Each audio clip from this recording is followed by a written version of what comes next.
Hi friends, നമുക്കിന്ന് കറികളും ചമ്മന്തിയും ഒന്നുമില്ലെങ്കിലും വെറുതെ കഴിക്കാൻ നല്ല ടേസ്റ്റി ആയിട്ടുള്ള കപ്പ മെഴുക്ക് പുരട്ടി റെഡിയാക്കാം. സാധാരണ നമ്മൾ ഉണ്ടാക്കുന്ന കപ്പ മെഴുക്ക് പുരട്ടിയേക്കാളും കുറച്ചൊരു ഡിഫറെൻ്റ് ആയിട്ടാണ് ഞാനിത് ഉണ്ടാക്കിയെടുത്തത്. കപ്പ മെഴുക്ക് പുരട്ടി ഉണ്ടാക്കാനായിട്ട് ഞാനിവിടെ ഒരു കപ്പ എടുത്തിട്ടുണ്ട്.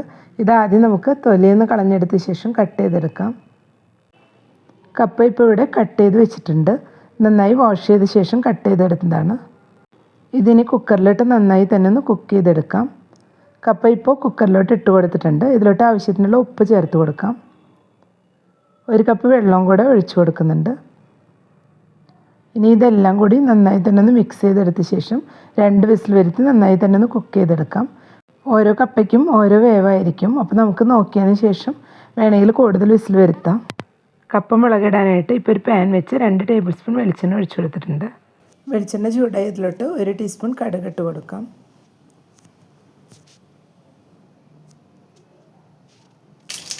ഇപ്പോൾ കടുകെല്ലാം ഇവിടെ പൊട്ടി വന്നിട്ടുണ്ട്.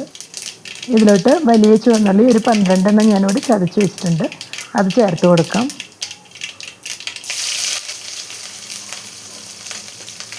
ഇനി ഇതിലോട്ട് വെളുത്തുള്ളി ചതച്ച് വെച്ചതും കൂടി ചേർത്ത് കൊടുക്കണം. 12ഓളം വെളുത്തുള്ളി ചതച്ച് വെച്ചാണ് ചേർത്ത് കൊടുത്തിട്ടുള്ളത്.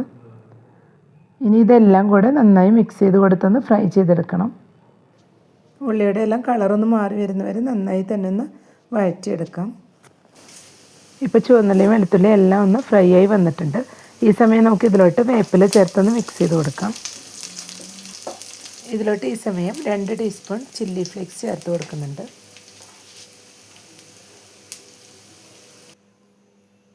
ഇതിലോട്ട് 1 ടീസ്പൂൺ കാശ്മീരി ചില്ലി പൗഡറും കൂടെ ചേർത്ത് കൊടുക്കാം. ഇനി ഇതെല്ലാം കൂടെ ഒന്ന് മിക്സ് ചെയ്ത് കൊടുത്ത് എല്ലാം കൂടെ ഒന്ന് ചൂടായി വരണം. ഇപ്പോൾ എല്ലാം കൂടെ ചൂടായി നല്ലൊരു സ്മെല്ല് വരുന്നുണ്ട്. ഈ സമയം നമുക്ക് ഇതിലോട്ട് വേവിച്ച് വെച്ച കപ്പ കൂടെ ചേർത്ത് കൊടുക്കാം.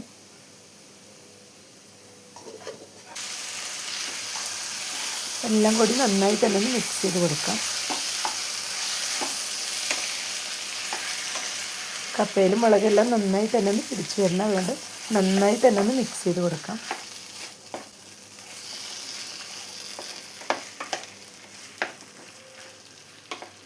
ഇപ്പോൾ എല്ലാം കൂടി നന്നായി തന്നെ ഒന്ന് മിക്സ് ചെയ്ത് കൊടുത്തിട്ടുണ്ട്. കപ്പ നമ്മൾ ഈ രീതിയിൽ റെഡിയാക്കി എടുക്കുമ്പോൾ നമുക്കിതിൽ സെപ്പറേറ്റ് ഒരു ചമ്മന്തിയുടെയോ കറിയുടെയോ ഒന്നും ആവശ്യമില്ല. ഇങ്ങനെ വെറുതെ കഴിക്കാൻ നല്ല ടേസ്റ്റാണ്.